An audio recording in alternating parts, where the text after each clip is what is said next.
size of the beast, I cannot reach the power source. Unless we can find a way to attack it from within. To share part of the ancient dragon's power with you. They'll go for an opening together.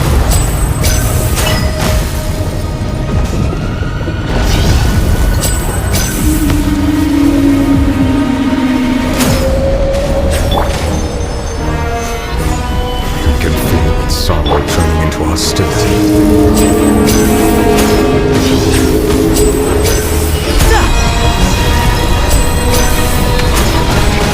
Now disappear! A round of applause!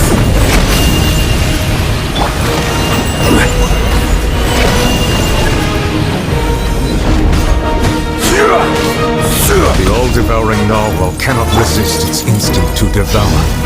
Continue to trigger its hostility. The chance will present itself.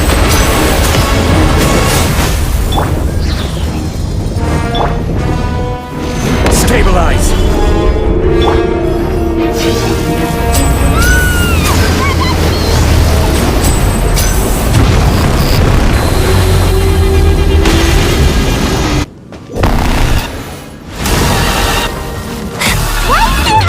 Looking me over there. It looks really scary.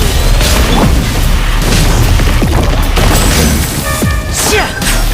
Disappear! Nowhere to hide. I have granted you my protection. Do not fear. Seize the moment and use my power to suppress its root from within.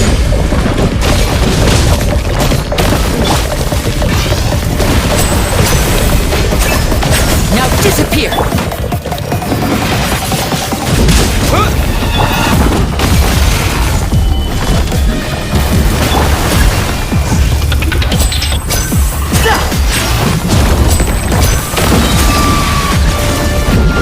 And voila! Solidify!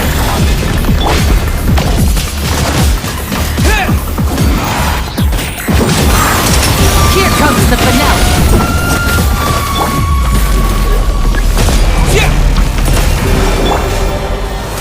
Stabilize!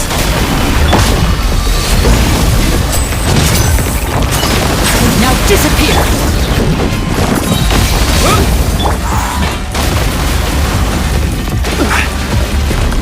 Gather!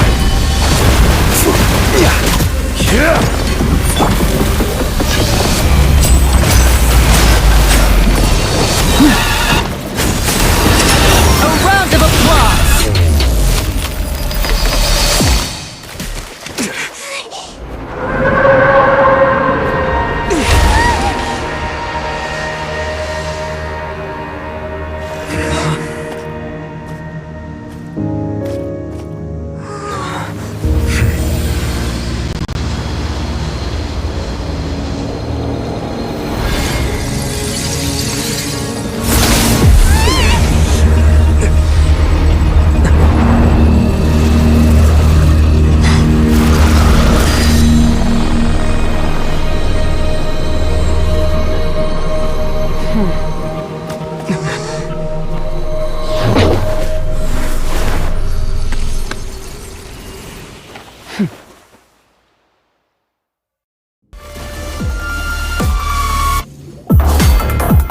Thanks for helping with the cleanup. It should have been my job, but... oh well. It was just supposed to be a short private training session for me. I didn't think that my disciple and my master's pet would start brawling in the meantime. Well, actually, I had a feeling that it would happen at some point, but they bumped into one another earlier than I thought. What a blunder. I suppose I'll have to swing my sword 3 million times as penance. That power. Who are you exactly? Paimon has an idea. From what she said earlier, she must be Childe's master. Skirk, right? It's just that he gave us the impression that she was the less talkative person. I simply did not have anything to say to the weak. But you, on the other hand, managed to defeat the all-devouring narwhal without using power from beyond this world. so you may speak to me as equals. I have to agree. It's a strange use of a planet's primordial waters just to raise an all-devouring narwhal. That kind of power is wasted on it. It's not cooperative, it eats too much, and I have more important things to do with my time than pet sitting. The only thing that creature has going for it is its looks. All in all, it fails as a pet. Miss Skirk? I think you might have missed the point. The point being? Well, being that this pet almost destroyed an entire nation. So what sort of person is your master? Well, Childe's master's master. Wait, is that right? Oh, right. So you don't know him. Sorry, I assumed you did. His name is Sertologi. Huh? I am unfamiliar with that name. Huh. So Master isn't sufficiently famous. How should I describe him then? Have you heard of the name The Fowl? The Fowl? Still nothing? Well, how about the Visionary? Vetterfulnir then? Or Gold Rhine-daughter? Ooh, that one we've heard! Rhine-daughter's part of the Hexen Circle. She's Albedo's mom, right? Oh, so you do know that name. To be honest, I also heard all of those names and titles from my master. I don't actually know them either. But I suppose you understand now, yes? My master is likely a similar sort to Rhine-daughter. They are both pursuing some form of perfection. Wait! Didn't you also mention a visionary person? Hyman didn't quite catch their name. Actually, never mind that. I believe it expedient to inform you that the all-devouring narwhal used up nearly all its strength fighting you. Such roiling hydro energies will prove difficult for the planet's deep seas to digest. As such, the fontain back on the surface has most likely been thrown into chaos. In other words, the prophecy that you've been fretting over should now be in full swing. What?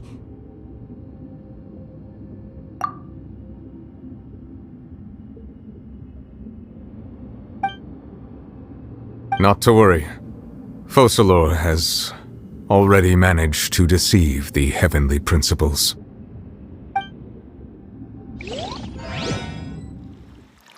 In the end, the people will all be dissolved into the waters, and only Farina will remain, weeping on her throne.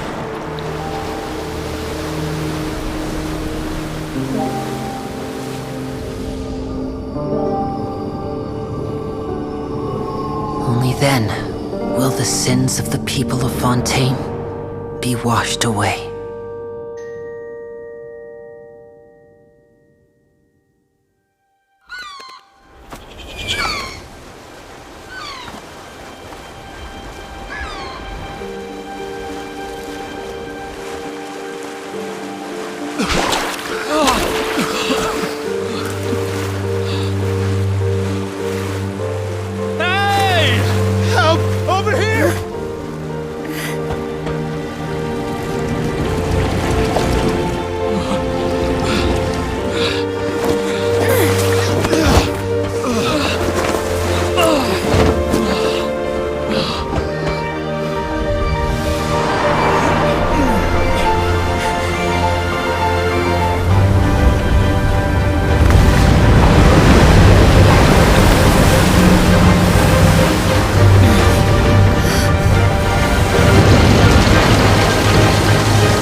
All hands, initiate emergency rescue!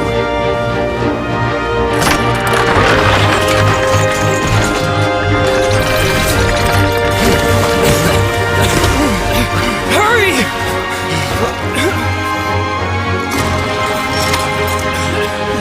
Hey, lend a hand!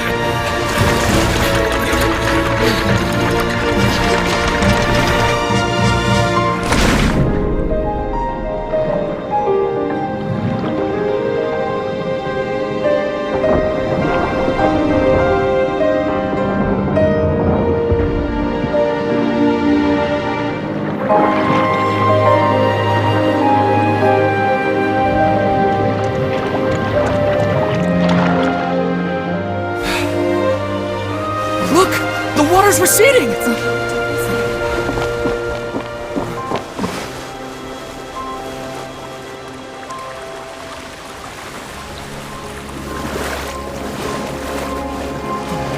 It's a miracle! Water's receding. We didn't dissolve. The prophecy was wrong. The prophecy was wrong!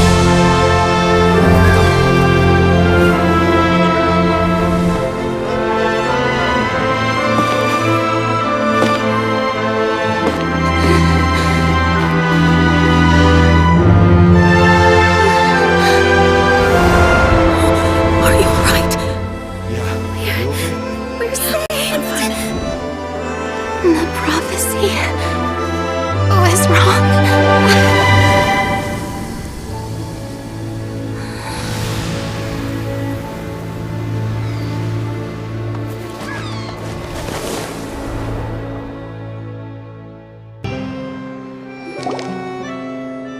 The soul renewed. The Spina di Rosula attacks post-disaster rebuilding. I recently visited Poisson to meet with Miss Navia, spokesperson of the Spina di Rosula, and we spoke about Poisson's present and future. Old soil can still give birth to new bloom, Miss Navia stated. Hope is like seeing a small cookie when you're starving late at night. You just need a little of it.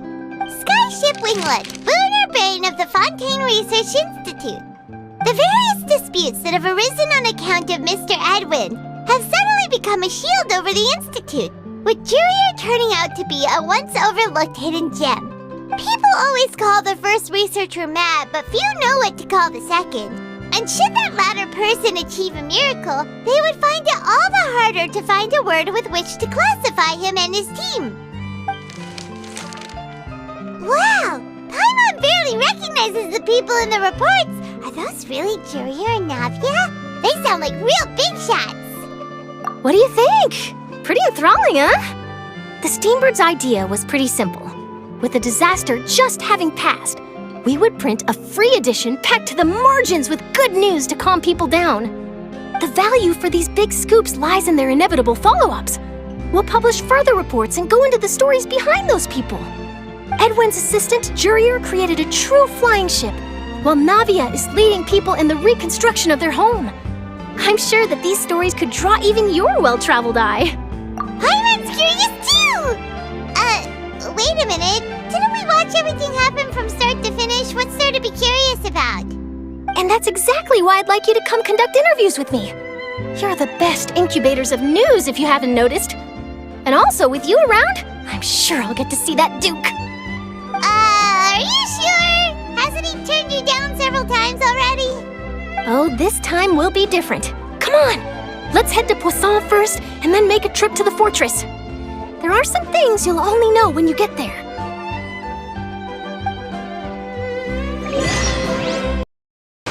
That's what she told me. Whether it would prove useful or not, I wanted to pass that information on to you. The remains of... So that's what... All the same, assuming And she said that... if she speaks the...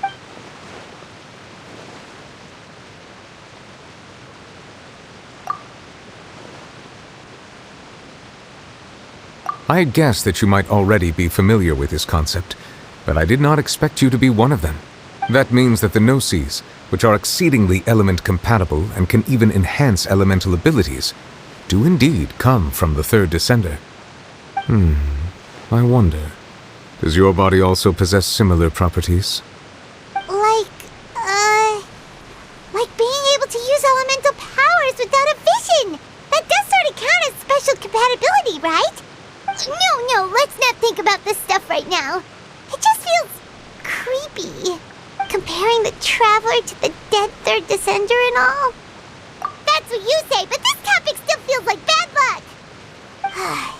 Once Childe recovers, let's get some more answers out of him.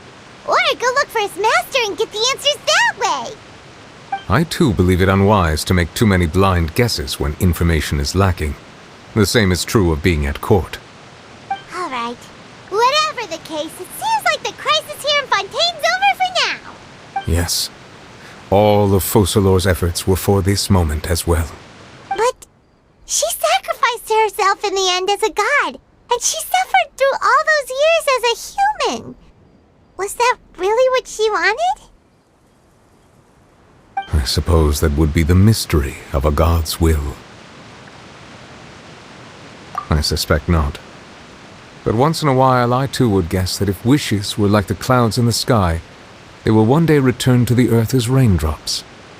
Life flows like water, and rain is the final answer. The water levels may sometimes tilt one way or another, but the rain falls fairly upon all. And what, ultimately, is the difference between the rains that fall upon all of us?